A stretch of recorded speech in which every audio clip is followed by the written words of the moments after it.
Бисмилля, алхамдулилля, вассалату вассаламу аля расулилля. Амма ба'д, ассаламу алейкум рахматуллахи баракатух, урматтуу көрүүчүлөр. Сабактарыбызды улантабыз. Жин жана шайтандар ааламы, жин жана шайтандардын айлыкерликтери, алдоолору, адамзаттын Аллах Тааланын пенделерин. Сөздү шайтандын куралдары, алдоолору тууралуу өтүп атканбыз. Кантип шайтан пенделерди, Аллах Тааланын пенделерин, адамдарды бидаатка киргизүү. Ошону менен максатын айтканбыз, ошону менен ширкке алып келүү, ширктен алып келип динден чыгаруу максатта. Жана бүгүнкү дагы бир куралдарынан бул ар кандай майрамдарды дегенбиз, шаң шөкөттөрдү, динде жок майрамдарды, динде далил жок майрамдарды өткөрүү. Ошол нерсени дагы шайтан өтө кооздоп адамдарга көрсөтөт. Мисалы, аттуу баштуу таанымал бир кишилер эгер бул дүйнөдөн өткөн болсо, ошолордун аты унутулбас үчүн, ошолордун туулган күнүндө, ошолорду эскерип туруу. Мына ушул дагы бир чоң бир шайтандын ойрондорунан адамдарга салган, жана бул нерсеге адамдар өтө катуу берилип кеткен. Жана ушул нерседе бул нерсе дагы ошол динсиз капырларга окшошууга да алып келет. Себеп дегенде бул шариятта тастыкталган майрамдар бар өзүнүн, жана ошол динсиздердин өздөрүнүн майрамы бар. Жана ар бир майрамды эгерде бул адамдар шайтанды ээрчип өткөрө берген болсо, анда албетте бул ошолорго окшошууга алып келет. Биринчиден, экинчиден ошол нерсени бул динден деп динге дагы киргизиши ыктымал. Ошону менен бирге бара-бара бул дагы эмне ырбап отуруп, дагы деле болсо Аллахка шерик келтирүүгө алып келет. Ошол кишилерди улуктап, чектен чыгарып улуктоо менен, ошол туулган күндөрүн мисал үчүн өткөрүү менен балким ошол Аллахка теңөөгө чейин алып келиши ыктымал. Ошол кишилерди бара-бара бир кандайдыр бир убакыттан кийин бир адамдар аларды улуктап, ошолордон балким бирдемкени дуа кылып, ошолордон сураганга чейин алып келиши ыктымал. Демек бул дагы ар кандай динде жок бир майрамдарды майрамдоо менен шайтан адамдарды оңой эле жолдон кагат. Дагы бир шайтандын ушул динге жаңылык киргизүүнүн дагы бир жолу, жолдор өтө көп, бирок ушу менен чектейбиз. Бул чоң бир жолдоруна кирет. Бул эмне? Аллах Таала тыйган нерсеге унчукпай коюу. Мындайча айтканда, Аллах Таала тыйган нерсени тыйбай коюу. Буну көбүнчө шайтан, иблис илимдүүлөргө жана илим издөөчүлөргө көбүнчө ушул нерсени салат. Ушул нерсе менен алдайт. Жана биринчи эшиктен жөнөкөй адамдар да бул нерсеге өтө бат жана көп кабыл болушат. Бул адамдар негизи бул диндин негизи, бул ислам дининин негизи бул мээримдүүлүк. Бардык нерсе мээримдүүлүктүн негизинде негизделет. Бирок бул сөз чектен чыгып, орду жок эле жумшактык деген сөз эмес. Албетте бул динде катуулук дагы бар. Бул дин ортолукту кармануу, катуулук менен жумшактыктын ортосун. Ошон үчүн Аллах Таала тыйган нерселерде катуу болуш зарыл болот. Мына ушул Аллах Таала тыйган нерселерде шайтан жумшактыкты салат. Орду жок жерден жумшактыкты салып, сен бул жерде жумшак бол, шашпай тур деп туруп адамдар айтышат. Анан кийин эмне үчүн бул көрүп аткан нерсеңди тыйбай атасың десе, эми бул дин жумшак, жумшактык менен келет да дейт. Албетте жумшактык менен келет, бирок жумшактыктын өзүнүн орду болот. Ал эми эгерде сен кадырың жетип турса, ошол нерсеге көзүң жетип турса, сен ошону токтотуш керексиң. Пайгамбарыбыз айткандай, эгерде кимде ким бир Аллах Таала тыйган нерсени көргөн болсо, көрүп жаткан болсо, анда ошол нерсени эгер колунан келсе колу менен кайтарсын деген. Эгер колунан келбесе тили менен кайтарсын деген. Эгер алда колунан келбесе анда жүрөгү менен ошол нерсени жек көрсүн, ошого макул болбосун деген. Мындайча айтканда динде кош көңүлдүк деген жок.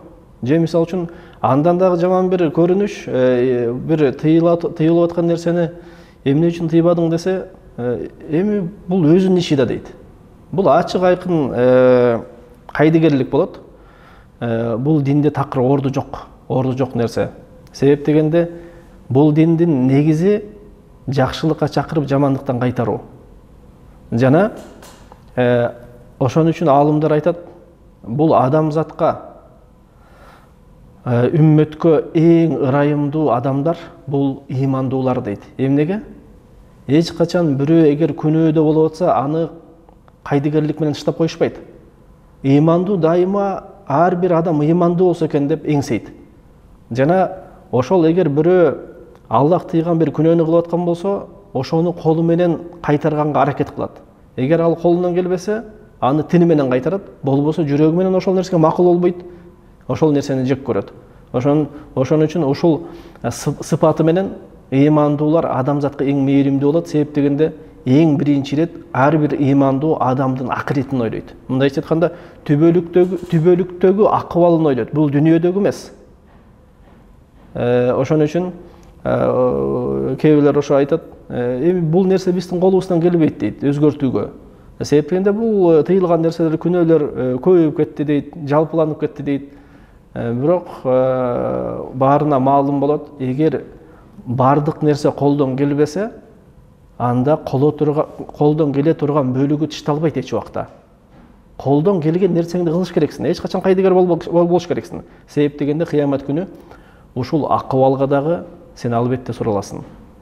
Сенин колуңан келген нерсени кылбагандыгың үчүн сен албетте сураласың. Мына ушул нерсени дагы шайтан ар кандай кооздоп көрсөтөт. Бул сен ишиң беле дейт.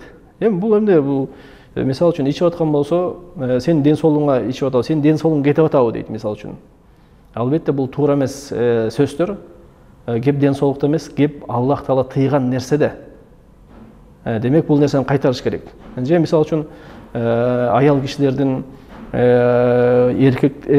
эркектер жүргөн жерде мисалы үчүн жылаңач жүрүүсү, ар кандай бир Аллах Таала тыйган акыбалда келбетте жүрүүсү, бунун баардыгын шайтан кооздоп көрсөтөт жана айтат, бул эми сенин ишиң эмес да дейт. Сен өзүңө такыба болуп жүрө бер дейт. Ошол сен өзүң үчүн жооп бересиң дейт. Жада калса ушундай бир деңгээлге чыгарат шайтан алдоосунда. Сен өзүңө жооп бересиң дейт, бул үчүн жооп бербейсиң дейт. Жок, билгин, сен өзүңө албетте жооп бересиң. Жана андан соң сен өзүңдүн жакындарыңа жооп бересиң. Жана андан соң ошол сен көрүп туруп, бирок ошол нерсеге мүмкүнчүлүгүң болуп кылбаган нерсеңе да жооп бересиң. Бул нерсени жакшы түшүнүш керек. Жана бул нерсе шайтандын ойрондорунан жана алдоолорунан жана чалындырууларынан экенин жакшы билиш керек. Жана бул нерселерди түбүнөн кертип, жок кылып, жакшылыкка чакырып, жамандыктан кайтарыш керек. Демек, бул ошол жамандыкты кайтарбастык көп бир жамандыктарга да алып келет да. Бул жамандык өзү эмес, жамандыкты тыйбастык жамандыктарга алып келет. Ошонун ичинен мисалы үчүн албетте ошол Аллах Таала кайтарган нерселер, ошол динге жаңылыктар, бидааттар үстүн болуп жана ачыкка чыгат. Жада калса ошо адамдар уят сыйтын жоготушат. Эгер бул айтылбаса, эгер бул тыйылбаса, эгер бул кайтарылбаса, бул өнөкөткө айланат жана адатка айланып кетет. Мындайча айтканда, эмне ачыкка чыгып, бул нерсе көйүп кетет. Бул нерсе дагы эмнеге алып келет? Аллах Таалага чыкыруу алсыздайт. Жана эмне? Ошол улук ишти аткаргандар азаят албетте. Жана көп жаман бир натыйжаларга алып келет. Аллах Таала бул нерседен сактасын баарыбызды. Ушул канча сабактан бери айтып келаткан шайтандын ойрондору бул кайсы дедик? Бул ошол бидат аркылуу ширкке алып келүү. Ошол бул эң чоң бир ойрондорунан. Ошонун ичинен бүгүн ошол өткөн бир ойрондору, эң чоң бир ойрондорунан бул ошол Аллах тыйган нерселерди тыйбастык, унчукпастык. өзгөчө бул ошо илими барлар жана илим талап кылуучулардын унчукпастыгы жөнөкөй адамдарды ушул нерсе боло берет экен, демек булар эгер унчукпаса, демек эмне бул нерсе боло берет экен деген бир тыянакка келишет. Аллах таала баарыбызды ушул айтып кеткен шайтандын ойрондорунан, алдоолорунан сактасын.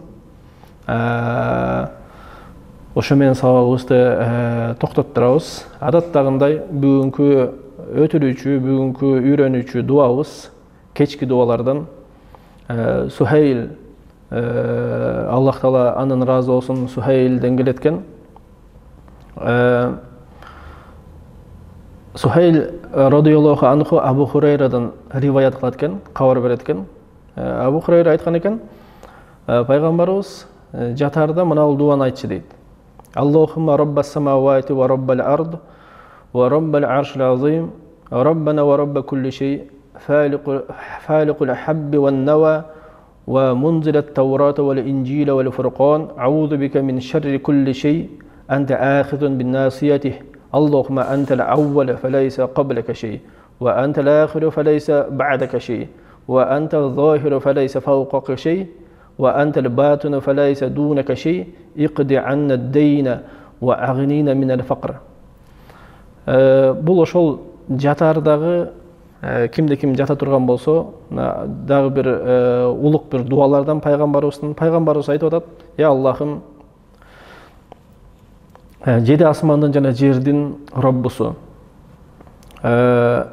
улук арштын Роббусу, биздин Роббубуз жана бардык нерсенин Роббусу. Дандарды өндүргөн зат, Тауратты, Инжилди, Фурканды, Куранды жөнөткөн. Ар бир жамандыктан мен сенден коргонуу сурайм. Сен ошол бардык нерсени башкаруучусуң. Сен биринчисин, жана сага чейин эч ким болгон эмес. Сен акыркысың, жана сенден кийин эч ким болбойт. Сен бийиксиң, жеңүүчүсүң, жана сенин үстүңөн эч ким болбойт. Жана сен жакынсың, жана сенден жакын эч ким болбойт. Бизге карысыбызды кутулганга жардам бер. Жана жакырчылыктан бизди беймуктаж кыл. Бүт нерсе, бүт сурамжылоо, бүт муктаждыктын бардыгы ар бир дуада эгер карап келсек, Аллахтан бөлөк эч кимге багытталган эмес. Жана бул акыйкаттагы бул акыбал. Сен эгерде жада калса карысың болсо, биринчи ирет Аллахка дуа кылыш керексиң. Аллахым, ушул карыстан кутулууга мага мүмкүнчүлүк бер, адал жол менен деп. Бунун бардыгы эмнеге далилат кылат? Аллах таала сыйынууга татыктуу зат. Жаңгыз Аллах таала. Бөлөк эч ким сыйынууга татыктуу эмес. Аллах таала баарыбызга ар бир акыбалыбызда жардам берсин, жана ар бир жамандыктан сактасын.